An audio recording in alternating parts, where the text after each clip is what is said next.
What's up, guys? It's time to get overloaded again.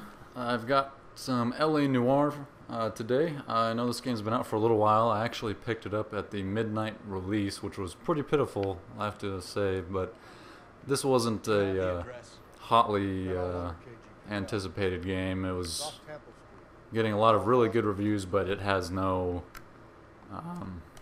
pedigree to go from, basically. It's based off of the Grand Theft Auto type of gameplay, but it's not. If you're looking for the next Grand Theft Auto, this is not it. So just FYI. The backstory on this is you're in a 1940s semi-post-war era Los Angeles, and this is well before, you know, it became the Hollywood hub that it is today. So there's no super highways or any of that jazz. And all of the cars are very authentic. They're not like the Grand Theft Auto cars. These are actual cars. You've got real Lincolns, Chevys, Buicks, all the goodies, Nashes. So if you're an old car fanatic, and yeah, so that's a pretty neat aspect of this game. It's a kind of a mystery solving type of free roaming game, but again, it's not really like a free roaming GTA style game. You can't just go and be running around with a bazooka blowing everything up. That's not how it works. You play a policeman who moves up through the ranks after he came back from the war.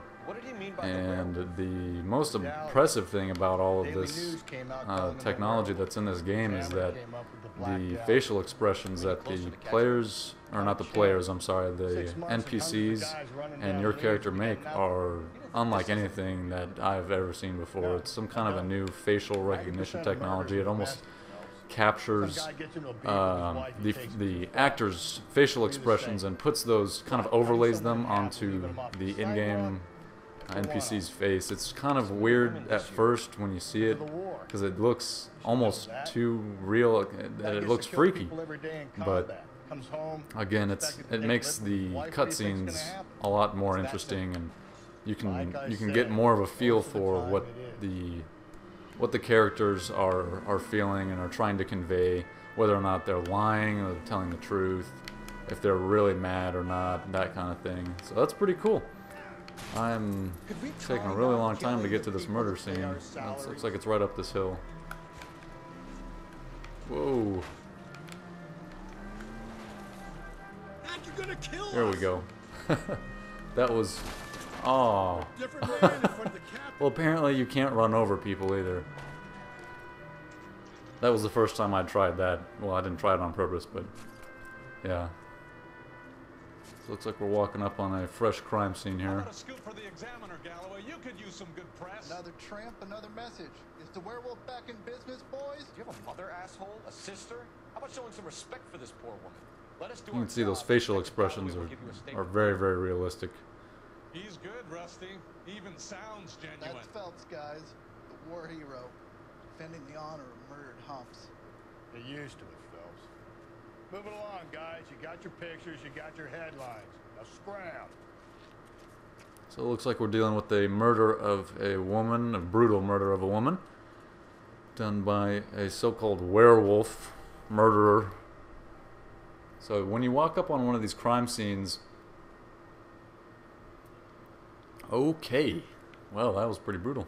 But anyway, when you walk up on one of these crime scenes, you are looking for clues on the ground, and when you walk up on one, or you get close to one, the controller vibrates to let you know there's something nearby that might be of interest to the case. And you kind of have to use your own intuition and problem-solving skills to determine the right paths to take, the right people to interview, when you're interviewing these people, the type of questions you want to ask. You have to be able to discern from their facial expressions from this technology whether or not they're lying or they're telling the truth or if they're hiding something. But I'm not sure I really like that, because I haven't been able to handle that whole aspect too well. Sometimes it's a little over the top, and sometimes it's just the facial expressions themselves just aren't enough to tell you that the person is lying. But let's go ahead and just walk through here real quick. Oh, just got something. What was that? Looks like we've got a random white footstep. What can you tell me about the shoe prints? Men's Size 8 shoe print. Oh, that's a pretty small shoe for a men's shoe. What else? We got some tire tracks leading away, some blood tracks. Looks like the body was dragged to this spot after the murder. What we got over here? Looks like we've got a hairbrush and a purse. Let's check out the purse. Victim's back. What do we got in here? Looks like what is that? Almost looks like a lipstick. Yeah, it's a lipstick. Looks brand new. Can't be the one used on the body. I wouldn't know how he would know that, but okay. Perhaps that purse doesn't belong in this crime scene. Perhaps it belongs to another woman. And a random hairbrush, which probably won't mean anything.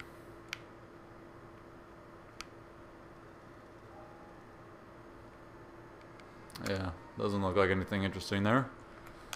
Let's keep going. What else do we got? Let's see, another little marker over here. What is this? Looks like some kind of puzzle or parlor. Interesting. There's something inside of it. Oh, it's a little puzzle to figure out. That's interesting. Let's see if we can't get this. Nope, almost, not quite. Looks like South America right there.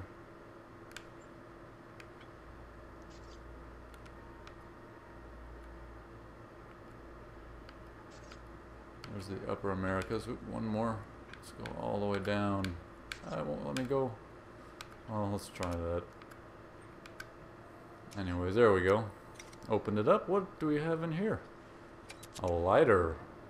Bomba Club. Why steal a table? That's interesting.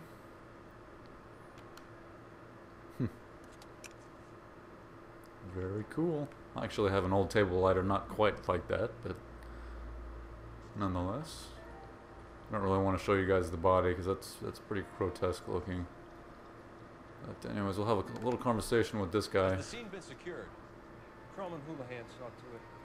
The victim's personal effects are still where they fell. So anyway, guys, that's kind of some of the basic problem-solving gameplay here, and from there you have to determine what actions to take, where to go, who to interview, and so on and so forth to solve the case. And this case can be solved in multiple ways. And there was an earlier case that I had figured out, but I had failed to go to a specific person's house to question them about a car accident. And I got a little penalized, I guess, for that. But anyway, well, no big deal. So that's kind of the basic gameplay. I haven't gotten to any kind of free roaming part, which is a little discouraging because this game was based heavily off of aerial photographs taken of LA in the 1940s, and it's supposed to be extremely accurate of that era Los Angeles. So I'd like to be able to just kind of go and explore and see all the intricate little details that they put into the city, because it's visual, it's very beautiful. Well, you can also tell it's a lot of information to pack into one disc because the game comes with 3 discs, and I haven't seen that since when I played PS2. I think it was for Gran Turismo, so it's been a while. But anyway, that's it. You guys make up your own minds. I think this game is going to get Game of the Year easily for the technology and the attention to detail. But anyways, I'll let you guys make up your own minds. I highly recommend this game. So we'll see you guys next time. Got some more Fortress Craft videos coming up pretty soon. Like I told you, we're working on a little bit of a machinima project, and that is going to be coming up probably next week. We're still working on the set pieces. But anyway, guys, we'll take it easy. Please hit that like button for me. It takes 1 second. Really appreciate it.